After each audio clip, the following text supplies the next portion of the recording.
N'oublie pas de t'abonner à la chaîne YouTube Togovi News. En direct des studios de la plus belle des radios, nous vous souhaitons une très belle entame de journée. Soyez les bienvenus, mesdames et messieurs, dans le débat de Nana FM en ce matin du lundi 14 janvier 2019. Le retour de la coalition des 14 dans les rues était annoncé pour samedi dernier. Une marche qui ne s'est finalement plus tenue pour les raisons que vous connaissez. Mais alors que l'Assemblée nationale se réunit pour la deuxième fois ce lundi et que les députés qui la composent ne cessent de réitérer leur volonté de réaliser dans les meilleurs délais les réformes, l'interrogation qui est la nôtre ce matin est la suivante. De quelle marge de manœuvre dispose la coalition des 14 pour relancer la lutte pour les réformes constitutionnelles et institutionnelles? Faut-il compter sur le nouveau Parlement? Et pour en parler avec moi dans ce studio, Marc Aboflan, il est le directeur de publication du journal Faits et Chiffres. Bonjour Monsieur Aboflan. Bonjour Antoine, bonjour à tous les fidèles auditeurs de Nana FM. Nous serons rejoints dans quelques instants par Isidore Akolor, directeur de publication d'Actu Express. Et ce débat se fera également avec vous auditeurs qui pourraient réagir dès maintenant via la page Facebook de Nana FM et dans une vingtaine de minutes par téléphone sur le 91 09 71 71 ou le 96 61 58 58. Avec Nestor Glo à la mise en onde, je m'appelle Antoine Afanou. De quelle marge de manœuvre dispose la coalition des 14 pour relancer la lutte pour les réformes? Faut-il compter sur le nouveau Parlement? C'est le thème du jour. Mais avant d'y aller, Marc Aboflan, vous avez certainement connu le 13 janvier célébré en grande pompe. Et depuis quelques années, le 13 janvier est devenu un jour ordinaire. Pour vous, cette transition, est-ce qu'elle a été bien faite? Et aujourd'hui, quel sentiment avez-vous par rapport au fait que cette journée qui marque l'assassinat, la date de l'assassinat du premier président élu du Togo, le fait que cette journée soit devenue une journée ordinaire? D'abord, par rapport à la journée même du 13 janvier qui est devenue une journée ordinaire, à mon avis, je pense que c'est l'une des meilleures choses qu'on ait réussi à faire sur le plan, en tout cas sur le plan des dates ordinaires ou en tout cas dans le calendrier républicain, c'est d'arriver à mettre cette date que nous connaissions tous il y a quelques années, qui était célébrée avec faste, avec tout ce que ça pouvait coûter aux contribuables comme budget dégagé. Aujourd'hui, il faut saluer cette transition qui a été faite, mais aller plus loin dans cette transition parce que cette date, hier encore, je l'écrivais sur mon site, marque le début d'une époque douloureuse et c'est cette date qui a plongé le Togo dans ses incertitudes et dans toutes ces incertitudes ces 50 dernières années. Et donc, il était opportun pour moi, ne serait-ce que de marquer la journée à travers un recueillement.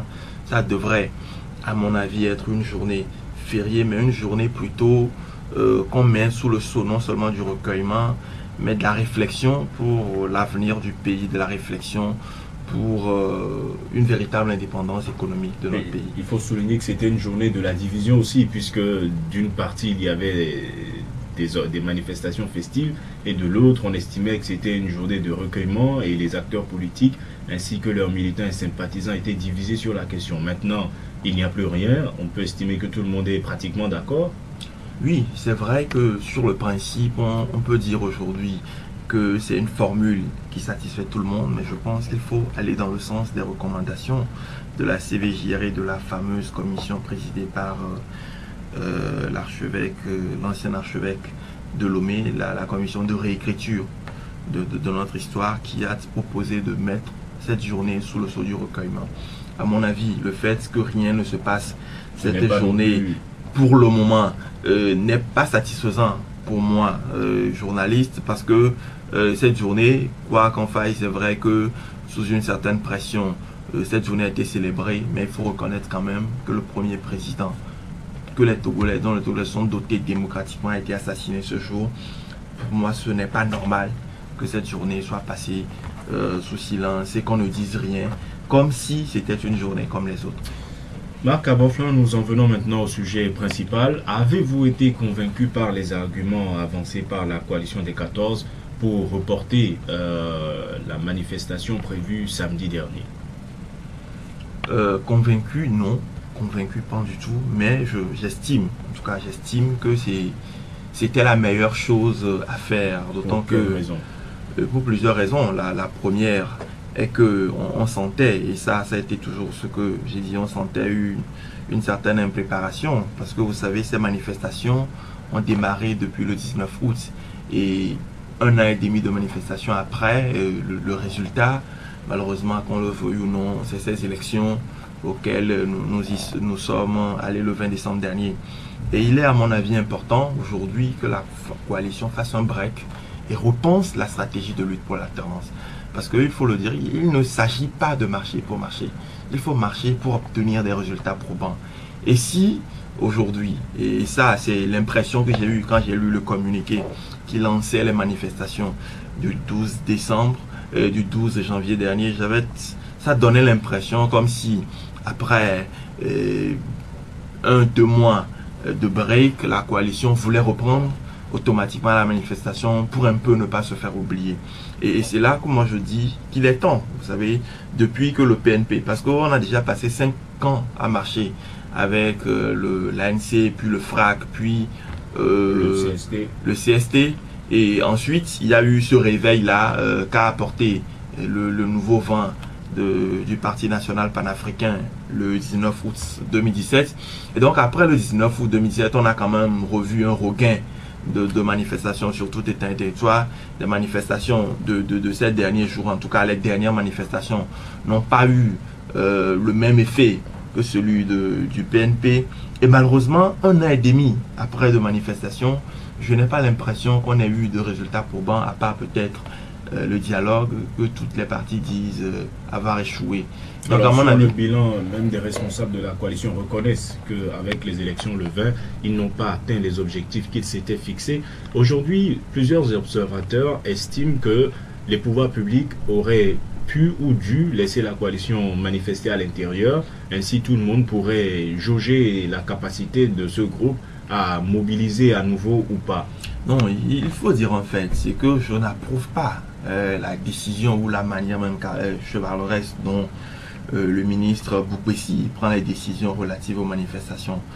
Parce que, à mon avis, depuis près d'1 an que la coalition marche, c'est le courrier, en tout cas d'information que nous avons tous lu à plusieurs reprises, à la même teneur. Ce courrier n'a malheureusement jamais été la base d'une interdiction de manifestation à l'intérieur. Je ne vois pas pourquoi ça le serait en ce début d'année.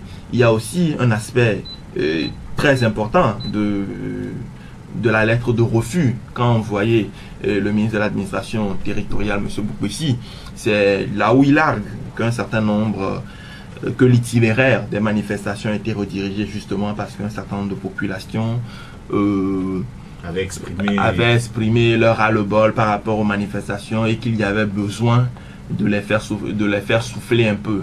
Alors qu'en réalité, il ne faut pas oublier que les populations, on a l'impression aujourd'hui qu'on veut claniser la lutte ou claniser l'opposition. On a l'impression que l'opposition peut-être se résume à Baie et que les gens de Baie, de toute la zone, Enfamé, Baie-Kota, sont des opposants de facto. Et ça n'a rien à voir parce que moi je connais des commerçants dans cette zone-là qui ont également besoin de souffler depuis 7 mois que des manifestations passent sur leur voie. Je connais des gens, de petits artisans, de petits commerçants qui n'arrivent plus à ouvrir leur commerce pendant les périodes de manifestation, qui ont également besoin de souffler. Et Lomé, ce n'est pas que Baie. Le ministre aurait pu choisir Agoué, à Balpedo, à Dido Gomé. Il y a plusieurs zones où on aurait pu envoyer les gens manifester, si tant est que la volonté réelle est de faire souffler les commerçants qui ont en tout cas été opprimés en quelque sorte par les manifestations.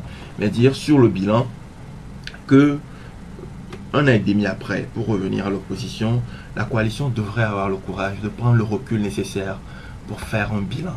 Et à mon avis, Narcisse Agbemaplé sur la page Facebook de Nana FM écrit clairement que la C14 a échoué.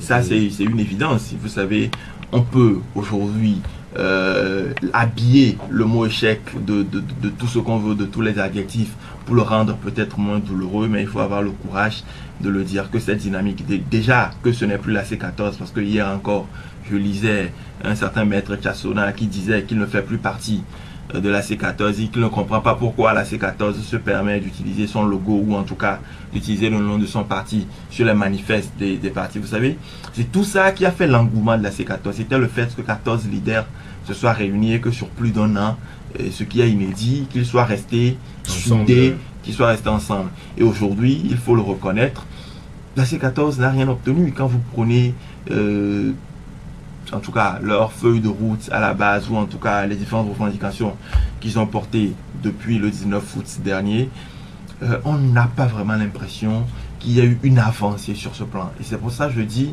qu'il ne faut plus aujourd'hui, surtout en 2019, après surtout que les petits commerçants, les petits artisans aient été essoufflés, aient été éprouvés par ces manifestations-là, il ne faut pas déclarer des manifestations pour manifester. Ça, on peut se le permettre si on avait une économie qui, ma foi, se portait bien. Mais aujourd'hui, il faut des manifestations qui aient un objectif et qui peuvent permettre d'atteindre cet objectif. Parce que si c'est pour lister un certain nombre de revendications, marcher d'un point A à un point B, pour que voilà, le soir, tout le monde rentre chez lui et tout le monde est content, sans qu'il n'y ait véritablement eu rien de changé sur la sphère politique, je pense que c'est des manifestations qui ne servent à rien. L'argument, c'est que c'est le même scénario qui a conduit à la médiation de la CEDEAO et les militants y croient. Ils estiment qu'à travers les manifestations, ils obtiendront à nouveau quelques résultats, même si l'objectif final pour l'épisode passé n'a pas été atteint. Alors, cette fameuse médiation de la CEDEAO, il faut avoir le courage à un moment donné d'en parler. Parce que et il y en a qui mettent le bilan même de la coalition sur le dos de la médiation de la CEDEAO, dont ils disent que le travail a été mal fait.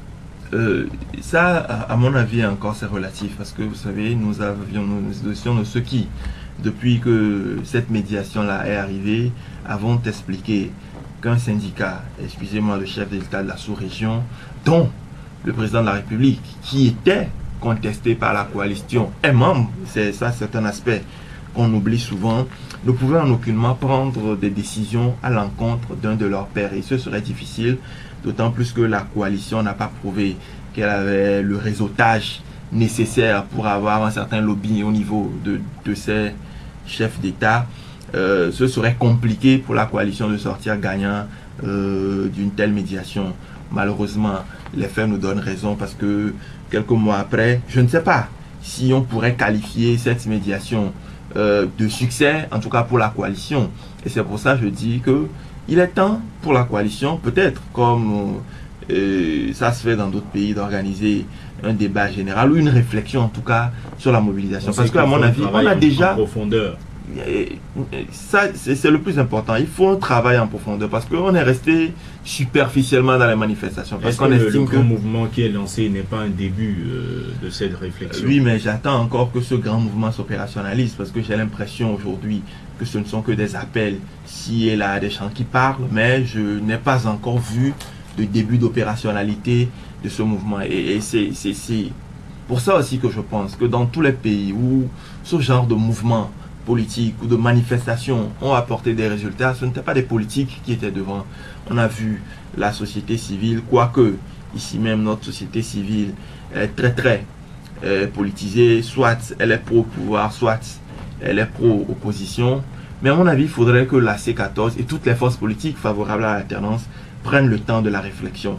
Prennent le temps de la réflexion et peut-être aussi fassent un break pour permettre à tous ces commerçants, ces émigrants, tous ceux qui nourrissent ces manifestations en y venant, en cotisant quelquefois, permettre à tous ceux-ci de souffler et pourquoi pas de relancer sur une nouvelle base. Parce qu'on ne peut pas se permettre d'utiliser les mêmes stratégies pendant 6 ans sans obtenir de résultats probants et continuer en espérant qu'aujourd'hui on va obtenir des résultats différents parce que, à mon avis, je ne vois pas ce qui a changé entre entre octobre dernier et aujourd'hui pour qu'on estime qu'on puisse avoir des manifestations qui donnent ou en tout cas qui puissent changer quelque chose dans le paysage. Il faudrait qu'on repense la lutte et pourquoi pas même commencer aussi par faire du lobby à l'intérieur parce que quoi qu'on dise, vous le disiez en début d'émission, il y a un certain nombre de députés, qu'on les aime ou qu'on ne les aime pas, ils seront nos parlementaires pour les 5 prochaines années. Ça, je ne l'ai pas dit. Non, vous avez dit en début J'ai parlé de d'émission la nouvelle assemblée. que la nouvelle assemblée a de la bonne foi. En tout cas, elle dit qu'elle Oui, veut les réaliser les députés, réformes. Voilà, ils ont réitéré à plusieurs reprises qu'ils feront dans Qu'ils les feront meilleurs les réformes. délais les réformes. Et moi, j'ajoute que si ceux-là réitèrent qu'ils veulent faire les réformes et que quoi qu'on dise, qu'on le veuille ou pas, ils seront nos parlementaires pour les 5 prochaines années, la coalition, si elle est vraiment dans la logique d'aller dans ces réformes-là, elle devrait pourquoi pas faire front commun avec un certain nombre de personnes dans cette nouvelle assemblée, ou en tout cas faire du lobby pour que cette assemblée puisse passer ces lois-là, parce que si nous le savons tous déjà très bien, si cette assemblée-là n'adopte pas les réformes constitutionnelles prescrites, il faudra passer par un référendum. Et donc aujourd'hui, les marges de manœuvre de la coalition pour avoir boycotté ces élections-là sont très très limitées. Il faudrait qu'elle puisse trouver les voies et moyens de capitaliser le peu de marge qu'elle a. Avant d'ouvrir le standard, est-ce que vous faites confiance à cette assemblée pour la mise en œuvre rapide des réformes? Parce que à côté, Kankoué, lui, il dit que cette assemblée est constituée d'opposants choisis. Est-ce que vous partagez ce point de vue? Opposants choisis, quelque part, cette assemblée, à mon avis, est composée de ceux qui ont décidé d'aller à ces élections malgré les conditions dans lesquelles elles se sont passées, première chose. Mais malheureusement, je suis obligé de constater, comme à côté, que le parti au pouvoir n'a pas envie de faire les réformes. Et c'est pour ça que nous disions depuis un certain temps qu'il ne fallait surtout pas leur laisser un boulevard en les laissant seuls avec des amis à eux de l'opposition dans cette nouvelle assemblée. Moi, je suis très très dubitatif sur la bonne foi présumée de cette nouvelle assemblée d'aller, ou en tout cas d'effectuer les réformes. On verra bien. Ils pourraient traîner les pas. Je pense même qu'ils vont attendre après 2020 pour adopter ces réformes. Je ne suis pas persuadé, en tout cas, on verra bien ce qu'ils vont faire, mais je ne pense pas qu'ils auraient et le courage et la volonté de faire ces réformes-là avant la présidentielle de 2020. Nous allons maintenant voir ce que les auditeurs en pensent. Le 91 09 71 71 ou le 96 61 58 58. Malheureusement, Isidore Akolor d'Actu Express ne nous a toujours pas rejoint. La parole donc est à vous, auditeurs. Le 91 09 71 71 ou le 96 61 58 58. À votre avis, de quelle marge de manœuvre dispose la coalition des 14 pour relancer la lutte pour les réformes? Ou faut-il compter sur le nouveau Parlement? Nous avons un premier auditeur en ligne. Allô? Allô? Bonjour. Bonjour, c'est Télé. Télé, comment allez-vous? Très bien. Allez-y, nous vous écoutons de Doula-Samé. Ah oui, bon, il faut compter sur le nouveau Parlement pour les réformes. Parce que moi j'ai dit depuis que le RPC a ses alliés. Donc le RPC est parti aux élections avec ses alliés. C'est-à-dire, si vous attendez les deux jokers du RPC, c'est-à-dire M. Dirkama et M. Abbas Kawa. C'est vous qui les présentez comme tels? Oui, ils sont les jokers. Bon, ils sont en train de dire qu'ils vont faire les réformes. Alors que M. Abbas Kawa a un seul député. Même si il va faire les réformes. C'est avec un seul député qui va faire les réformes. M. Dirkama qui va faire les réformes. C'est avec un seul député qui va faire les réformes. Ça veut dire que le RPC leur a confirmé que oui, nous allons faire les réformes rapidement et nous irons tout droit au but. Mais il faut que le peuple togolais serait que le régime va faire les réformes qu'il veut parce qu'ils sont au pouvoir, ils vont faire les réformes. est-ce que vous pensez, comme M. Abouafan, que le Parlement attendra au lendemain de 2020 avant de mettre en œuvre ces réformes ou pas?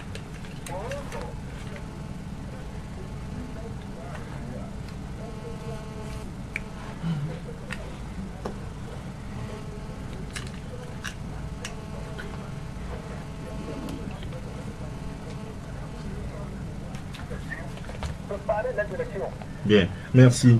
Merci Pelé d'avoir participé à ce débat. Passez une bonne journée. Charles Aké sur la page Facebook de Nana FM écrit que cette histoire de réforme ne concerne plus la C14. Elle ne dispose donc d'aucune marge de manœuvre. Ils ont pris des années à faire de la divagation, écrit-il. Ils se sont retirés de la scène sans qu'on leur demande. Les nouveaux députés sont en charge de ce dossier maintenant. Un autre auditeur en ligne, allô? Auditeur en ligne, allô? Oui, bonjour. Oui, bonjour. On vous appelle comment? Kodjo, vous nous appelez d'où? Adido Gomé. Allez-y, nous vous écoutons.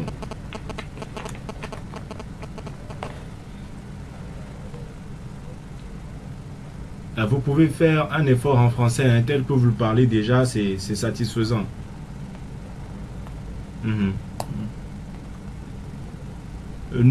Monsieur Kodjo, on aimerait d'abord savoir ce que vous pensez du sujet.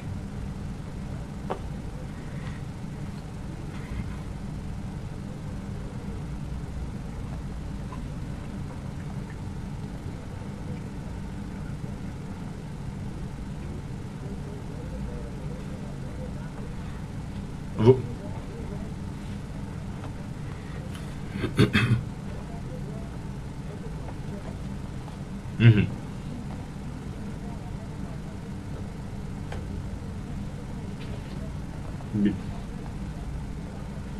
Bien.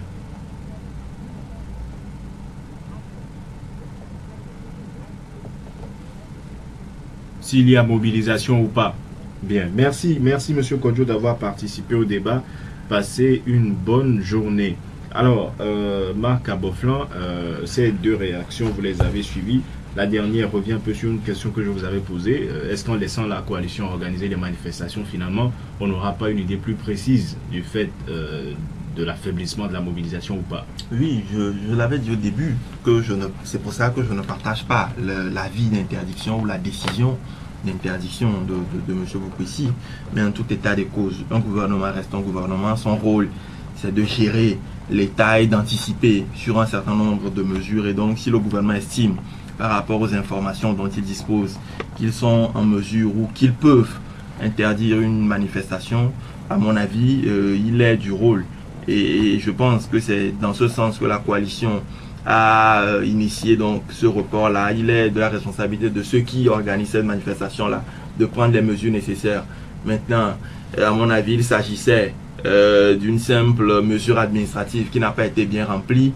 La coalition a le temps d'aujourd'hui jusqu'à la date du 26, ou en tout cas les délais légaux, pour déclarer cette manifestation. Et aujourd'hui, à mon avis, personne n'empêche tous ceux qui veulent manifester, tous ceux qui veulent démontrer qu'ils sont derrière une certaine coalition. Parce que, à mon avis, encore, je le précise, s'il fallait prouver, s'il fallait démontrer qu'on était une force politique et qu'on était en droit de réclamer ou d'exiger des choses, il fallait aller à des élections et les prouver dans les urnes. Mais au-delà de tout ça, je pense que libre est de manifester à tout le monde. Mais il faut prendre en compte tout ce que notre pays a subi comme revers. Et quand je dis le pays, je ne parle pas de l'État, mais je parle des petits artisans, des citoyens, de ce qu'ils ont subi pendant 1 an et demi de manifestation. Il faut avoir le courage. Aussi, il faut voir ces aspects-là avant d'engager de nouvelles manifestations. Isidore Akolor, bonjour. Bonjour, toutes mes excuses pour le retard accusé. Indépendant de votre volonté. Non, la ponctualité, ça ne fait jamais deux. Oui, évidemment, j'avais eu un problème mécanique avec ma voiture. Et c'était à cause de ça. Bien. Donc, moi, la marge de manœuvre dont dispose la coalition aujourd'hui, est-ce qu'elle ne se limite pas finalement à la volonté des nouveaux députés d'aller vite à ces réformes ou pas? Non, c'est trop vite d'aller en besogne. Tout n'est que rapport de force en politique. Et c'est en cela que c'est certes qu'ils n'ont plus de marge de manœuvre pour faire opérer les réformes à l'Assemblée, mais n'empêche qu'à quelques partis politiques que ce soit de manifester dans la rue. Aujourd'hui, la C14 est propulsée dans la rue et plus personne ne va leur demander d'aller à l'Assemblée pour demander quoi que ce soit. C'est là le piège. Aujourd'hui, qu'on laisse la C14 dérouler son programme, au lieu de se sacre-bouter sur des arguments farfelus disant que les populations d'ici, les populations disent ça. De deux choses l'une, soit vous interdisez les manifestations publiques. Est-ce que le Togo se réduit seulement au quartier de Baie? Non. Non, ça c'est une stigmatisation d'une zone. Ce n'est pas normal. Nous ne pouvons pas être dans une république comme ça. Qui sont ceux-là qui ont dit qu'ils sont gênés par la manifestation de l'opposition dans les rues? Je n'en vois pas. Aucune déclaration. C'est une stigmatisation. Marc Aboflan l'a aussi relevé. Oui, mais d'une autre manière. Il a dit que bon, pour lui, il y a des gens aussi qui ne voulaient pas que les manifestations se passent à Baie. C'est-à-dire... C'est ce qu'il a dit. Donc, de deux choses, au Togo, quand on dit qu'au Togo, il n'y a plus de manifestations publiques. Alors, et dans ce cas-là, nous comprendrons. Aujourd'hui, Joseph Ajavo estime que la vraie marge de manœuvre dont dispose la coalition, c'est le peuple. Encore le peuple et toujours le peuple. Qu'en pensez-vous? Oui, sauf que le peuple appartient à tout parti politique.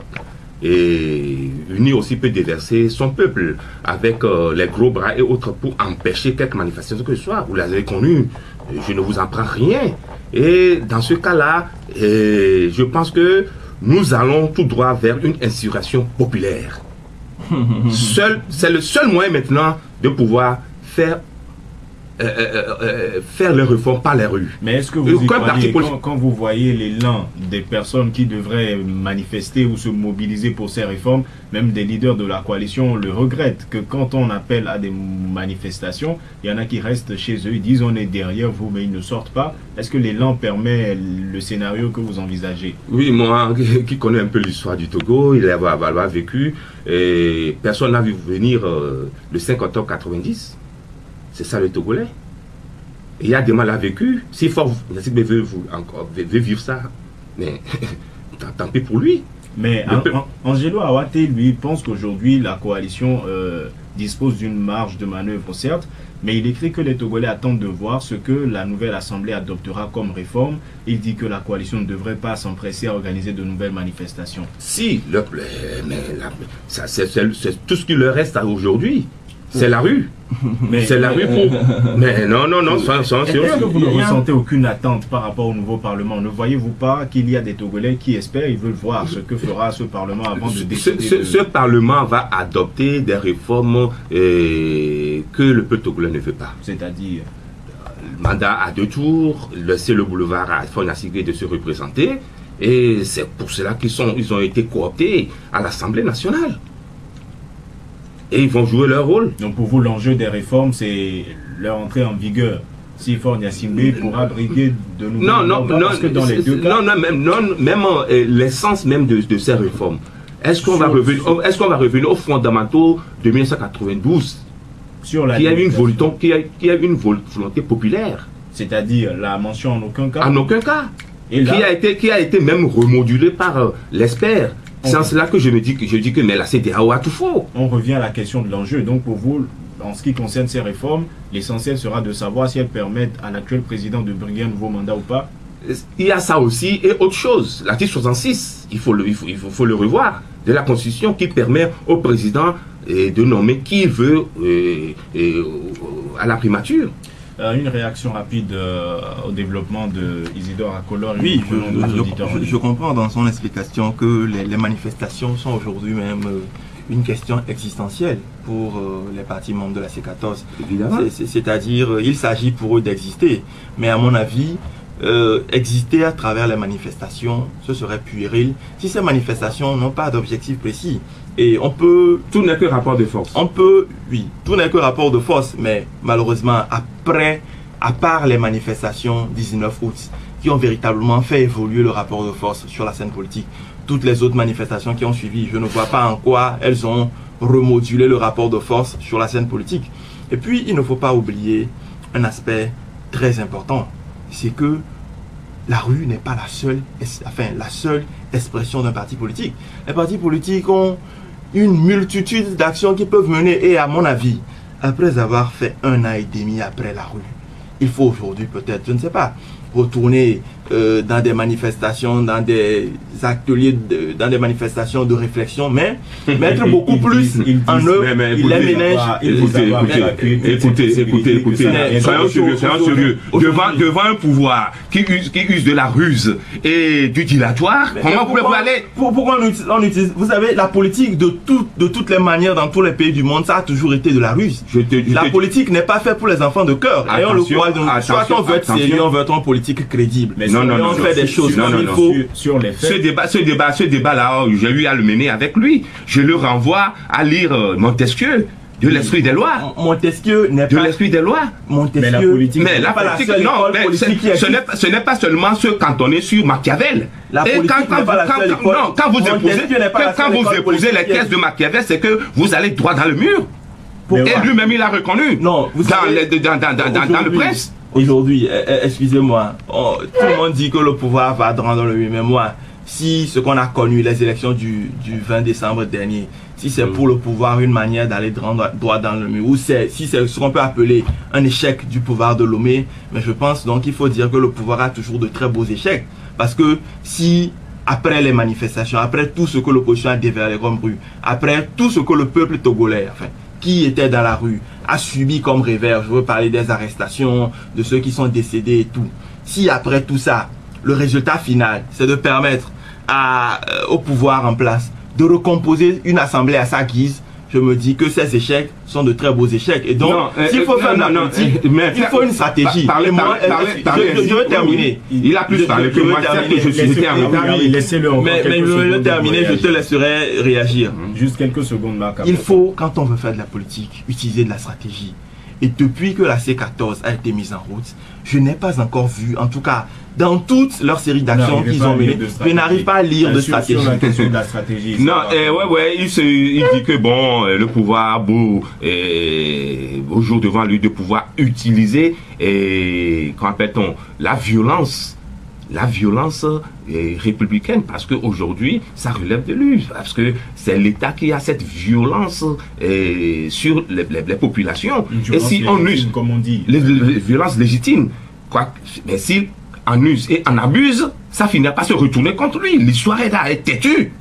C'est ce que moi je dis. Max Gaëtan à Javon sur la page Facebook de Nana FM écrit que ce n'est plus à la C14 de manœuvrer pour les réformes, car le peuple a montré le 20 décembre 2018 qu'il a pris son destin en main. Attendons de voir la nouvelle assemblée en action. Qu'est-ce que vous en pensez, Isidore? La nouvelle assemblée en action, il y en a qui espèrent.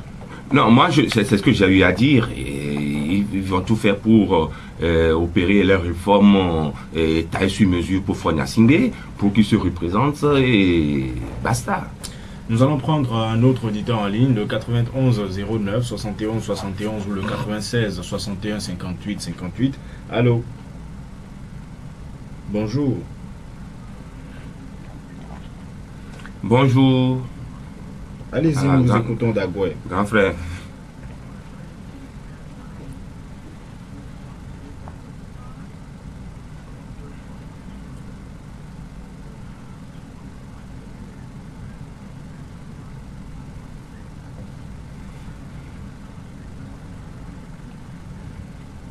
Monsieur Maglo, sur le papier, c'est bien une assemblée nationale.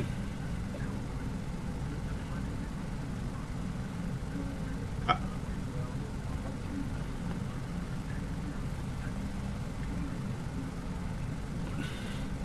Alors, la marge de manœuvre pour la coalition.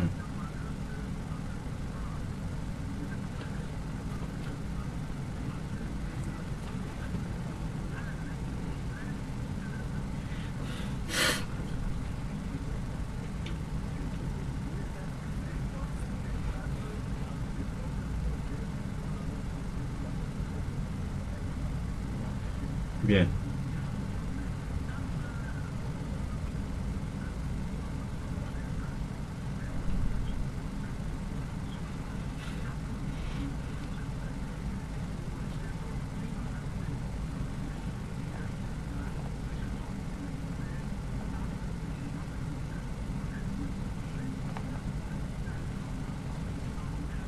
Merci. Merci. Merci, Monsieur Maglo, vous avez dit l'essentiel. Merci d'avoir participé à ce débat. Passez une excellente journée. Nous avons le temps de prendre encore un dernier auditeur en ligne. Sur la page Facebook de Nana FM, Sam écrit que l'opposition ne dispose d'aucune marge de manœuvre. Nous devons faire confiance à cette nouvelle assemblée car les données ont changé. Fin de citation. René Mido dit par contre, lui, il écrit que le peuple n'attend rien d'aucun parlement. Le peuple a le devoir de prendre son destin en main pour faire valoir ses droits. Dernier auditeur en ligne. Allô? Bonjour, on vous appelle comment? Max Dadido Gomé. Allez-y, nous vous écoutons.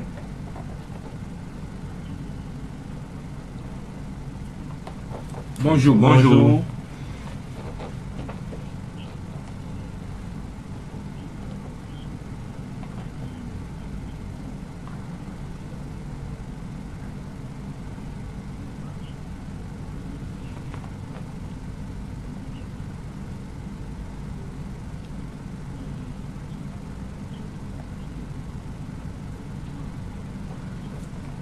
C'est terminé.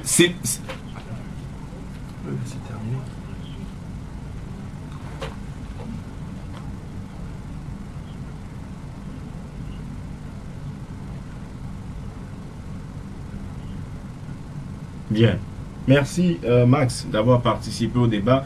Passez une bonne journée. Coucou Jacques Matou sur la page Facebook de Nana FM écrit il ne pense pas que le nouveau Parlement puisse faire les réformes et sortir le pays de la crise.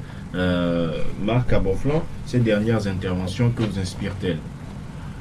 Ces dernières interventions, surtout la dernière intervention, celle de M. Max, revient à ce que je dis depuis le début de l'émission. Il faudrait qu'on sente une stratégie, même s'il faut des manifestations, que ce ne soit pas des manifestations qui quittent d'un point A à un point B, mais qu'il y ait une lisibilité stratégique dans l'action de la coalition, dans l'action de l'opposition. Et aujourd'hui, d'autant plus que la marge de manœuvre de la coalition est plus réduite. Je ne dis pas que cette marge de manœuvre est zéro, contrairement à un certain nombre d'auditeurs. Cette marge de manœuvre est réduite. Mais n'est-ce pas cette visibilité que tente d'annihiler le ministère de l'administration territoriale en interdisant certaines manifestations ou en changeant les itinéraires? C'est une évidence, vous savez, c'est dommage, mais nous avons eu une confusion, ou en tout cas notre État se confond des fois aux partis au pouvoir. Et c'est cette confusion-là qui en arrive à... Le gouvernement plutôt. Oui, je le disais en début d'émission, il y a des décisions, ou en tout cas des prises de position de ce ministre-là qui ne sont pas acceptables. Mais ayons le courage de le dire, il est à mon avis, et ça c'est ce qui est dommage parce qu'il est ministre du gouvernement, donc ministre de tous les Togolais, en train de prendre des décisions pour quelque part protéger son parti. Isidore Akolor, M. Maglo pense comme vous que les députés feront les réformes pour lesquelles ils ont été mis là, ce sont les termes qu'il a utilisés. Et j'avais posé la question à Marc Aboflan avant votre arrivée. Ces accusations continuent. Il y en a qui estiment que ces opposants qui sont aujourd'hui au Parlement ont été choisis. Avez-vous le même point de vue? Non, c'est trivial. Je ne dirais pas que c'est plus qu'évident. Moi, tout ce que je souhaiterais, et c'est en cela que je vais les applaudir, c'est un défi que je leur lance, qu'ils fassent les réformes voulues par le peuple, et on va les apprécier. Outre mesure, ce ne seront que des collabos du pouvoir et cinquantenaires, et ils auront à répondre vis-à-vis de l'histoire. Aujourd'hui, est-ce qu'il y a quelque chose qui peut se faire avec ce nouveau Parlement? Wilfried, sur la page Facebook de Nana FM, écrit que la coalition est trop orgueilleuse pour compter sur le nouveau Parlement. Marc Aboflan avait proposé une stratégie incluant le lobbying auprès de ces nouveaux députés pour l'adoption des réformes. Est-ce que vous pensez qu'un travail est possible entre ces deux? Ce n'est pas possible. Quand Sekozy a dit que... non, laisse tomber. Tu as la parole, j'ai la parole. Tu as la parole, j'ai la parole. Sekozy a dit que quelqu'un prend. Ça veut tout dire. Ça veut tout dire. Mais cette phrase, vous savez, la mise en œuvre des réformes. Quelle réforme? Attendez-vous, moi je dis que je les mets au défi. S'ils arrivent à opérer les réformes voulues par le peuple et qui restaurent les fondamentaux de la Constitution de 1992, je ne serai que pour applaudir. Je suis journaliste. Est-ce que vous les voyez disposer? Pas du tout. Bien, nous sommes presque à la fin de cette émission. Marc Aboflan, quel serait votre mot pour conclure? Aujourd'hui, les députés se réunissent pour la deuxième fois dans le cadre de leur première session.